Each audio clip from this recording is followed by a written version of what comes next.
Hello bachcho, let's read this question.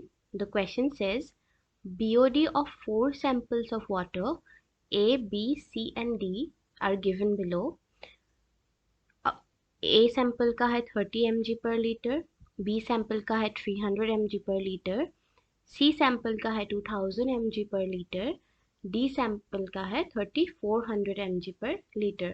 यहाँ पे 4 अलग अलग कॉन्सेंट्रेशन दिए गए हैं इन टर्म्स ऑफ मिलीग्राम पर लीटर और पूछा गया है कि decreasing order of extent of pollution in water is. इस क्वेश्चन का की कॉन्सेप्ट है relation between BOD and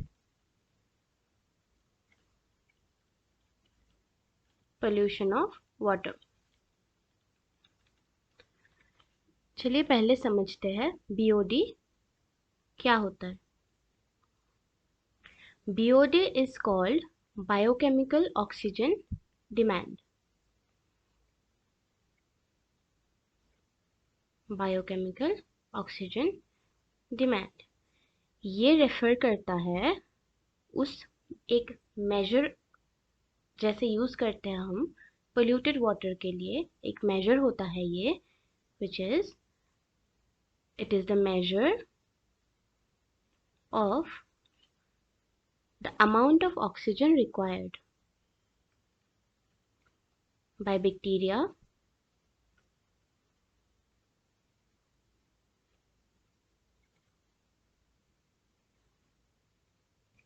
to break down the organic matter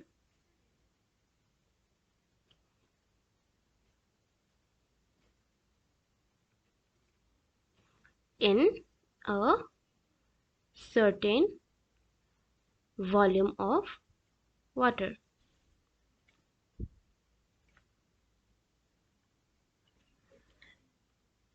इसका मतलब होता है BOD एक मेजर होती है अमाउंट ऑफ ऑक्सीजन का.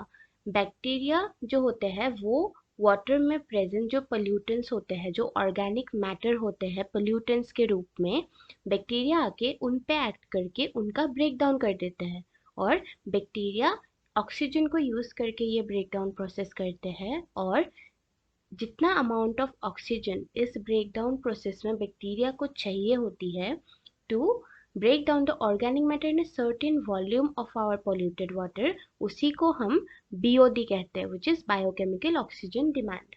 Polluted water का हम measure करते हैं in terms of oxygen required to break down the organic matter इसलिए उसको biochemical oxygen demand का नाम दिया गया है. अभी अगर हम देखें biochemical oxygen demand और pollution का क्या रिलेशन हो सकता है. BOD अगर ज़्यादा है उसका मतलब more oxygen is required to break down.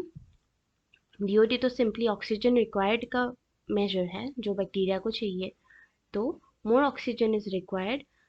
अगर मोर ऑक्सीजन रिक्वायर्ड है उसका मतलब इन टर्न हम ये बोल सकते हैं कि उस वाटर में ऑर्गेनिक मैटर ज़्यादा प्रेजेंट है. Organic matter present is more in the water.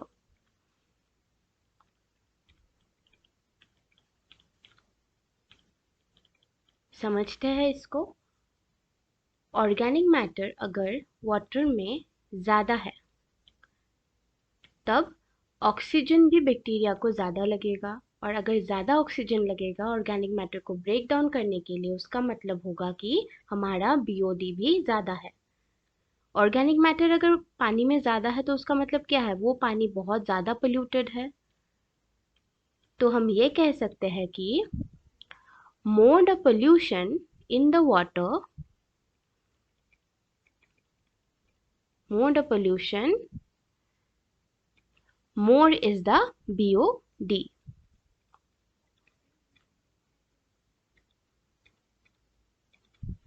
Okay जितना ज़्यादा पोल्यूशन होगा उतना ज़्यादा ऑर्गेनिक मैटर होगा और उतना ही ज़्यादा होगा BOD. अभी क्वेश्चन में हमें 4 सैंपल्स दिए गए हैं A, B, C, D. उनमें अलग अलग BOD का कॉन्सेंट्रेशन दिए गए हैं. A में है 30, B में है 300, सी में है 2000, डी में है 3400। इनमें से सबसे ज़्यादा बीओडी है डी का जो कि है 3400। उसके नेक्स्ट है सी का जो है 2000। उसके बाद है बी का जो है 300 और उसके बाद है लास्ट में सबसे कम बीओडी है ए का जो कि है 30। उसका मतलब इन चारों में से सबसे पोल्यूटेड वाटर कौन सा है? डी, जिसका बीओडी है सबसे ज़्यादा यानी कि 3400। डी के बाद 2000 बीओडी है, 2000 mg पर लीटर बीओडी दिया गया है सैंपल सी का। सो डी के बाद है सी, उसका पोल्यूशन डी से कम है। उसके बाद दिया गया है 300 mg पर लीटर बी सैंपल का बीओडी, तो सी से थोड़ा कम है बी। और सबसे लास्ट में आएगा ए क्योंकि इसका बीओडी सबसे कम है। तो ये हमारा हो गया decreasing order of pollution.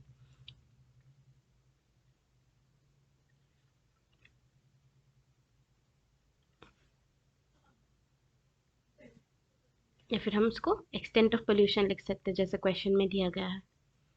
Okay, the question it was asked decreasing order of extent of pollution, और उसको हमने कंपेयर करा बीओडी वैल्यूज के साथ।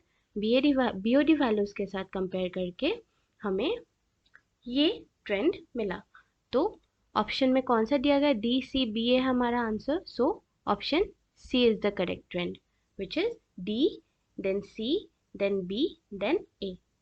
So your correct answer is option C. I hope आपको समझ आ गया हो। Best of luck.